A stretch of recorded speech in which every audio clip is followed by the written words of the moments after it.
السلام عليكم ورحمه الله وبركاته. ازيكم عاملين ايه؟ يا رب تكونوا بخير. النهارده انا بحمر المكرونه بطريقه سهله جدا وبسيطه وان شاء الله تعجبكم. لو عجبتكم متنسوش تعملوا لايك واشتراك وتفعيل الجرس وكومنت. انا بقلبها بالمنظر ده اهو اهو.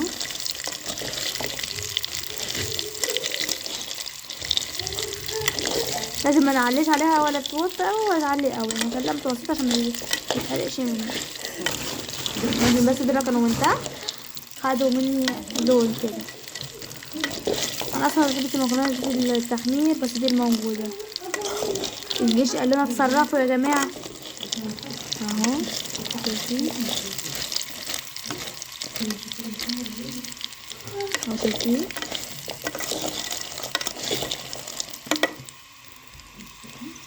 بس قولوا رايكم ايه في الفيديو بتاعي.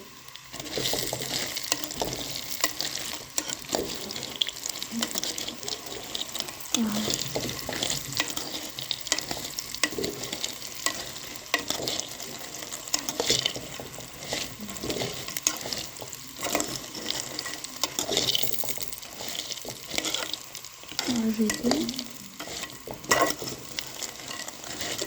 طبعا يا جماعه مفيش حد ما بيحبش المكرونه، لازم ايدك بس فيها ايه، بس هي حلوه بس اكتر وكده. انا جايبه منها شكاره انا كده لازم.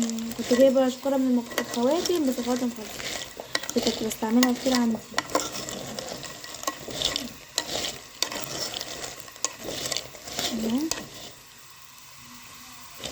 اهو زي ما انتوا شايفين.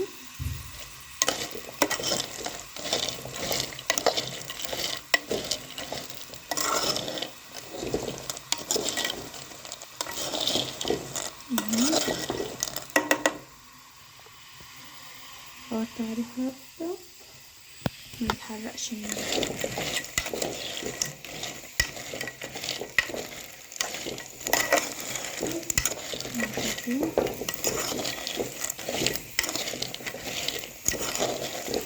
رب الفيديو بتاعي عجبكم بس ولو عجبكم متنسوش تعملوا لايك واشتراك وتفعيل الجرس وكومنت عشان يوصلكم مني كل جديد.